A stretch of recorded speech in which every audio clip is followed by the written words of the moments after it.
wabarakatuh. Kembali lagi dengan aku Eni Mustafida dari Posko 83. Oke, di vlog kali ini aku mau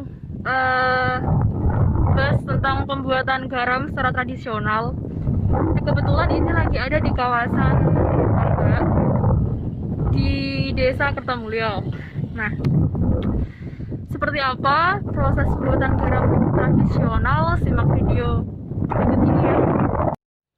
Garam atau NaCl adalah senyawa ionik yang terdiri dari suatu hasil asam dan basa dengan komponen ion positif atau kation dan ion negatif atau anion sehingga membentuk suatu senyawa netral. Garam dapat terbentuk dengan 3 cara, yaitu melalui penguapan air laut, penambangan batuan garam atau rock salt, dan dari air sumur garam. Nah, yang akan kita bahas di video ini yaitu yang dengan cara penguapan air laut. Nah, jadi awalnya itu tambak ikan seperti ini. Nah, karena ini lagi musim kemarau, jadi biasanya tambak ikan yang berisi air penuh seperti ini beralih fungsi menjadi tambak garam. Nah, ini proses awalnya. Tambaknya yang airnya udah udah asat, udah nggak ada airnya lah. Nah, terus dibiarkan sampai benar-benar mengering. Nah, tanah yang udah kering kayak tadi, terus kalau di sini namanya digelondongi ya. Nah, ini alatnya. Fungsinya untuk meratakan tanahnya biar tanahnya itu rata, bisa dipakai untuk meja garamnya. Jadinya seperti ini. Ini teksturnya udah keras banget. Ini masih basah karena tadi malam hujan.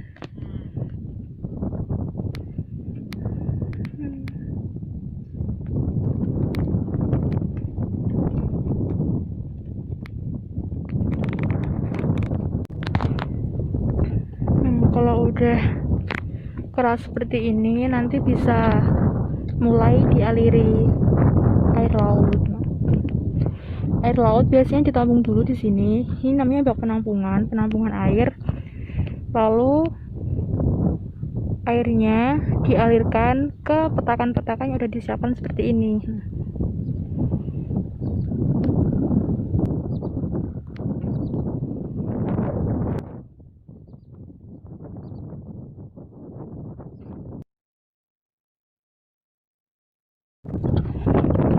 Untuk mengalirkan air yang ada di penampungan ke petak-petak, para petani di sini menggunakan kincir angin, masih tradisional.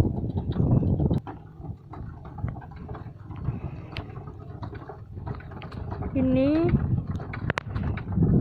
yang bertugas untuk memompa air yang dialirkan ke petakan-petakan tambak garam. Kincir angin ini masih menggunakan tenaga angin. Jadi di sini masih sangat tradisional sekali.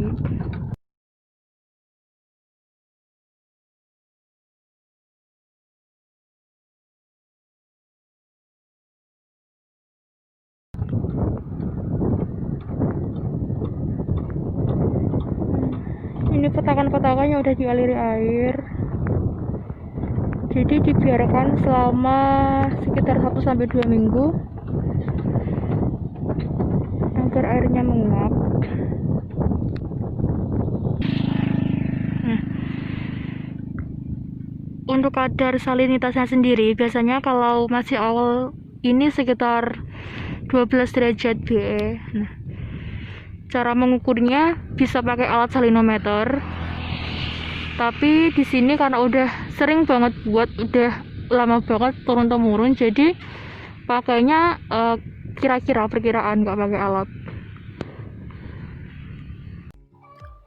Setelah air dari penampungan dialirkan ke tiap-tiap petakan, air tersebut diuapkan dengan bantuan sinar matahari selama kurang lebih 1 minggu.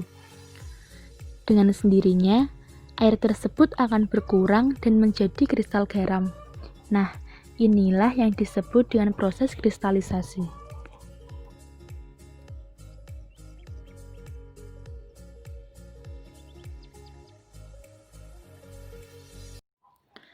Biasanya, tiap lahan tambak memiliki 3-5 petakan, dan setiap petakan terdapat air dengan kadar salinitas yang berbeda. Semakin landai lahannya, akan semakin tua air lautnya, dan semakin tinggi kadar salinitasnya.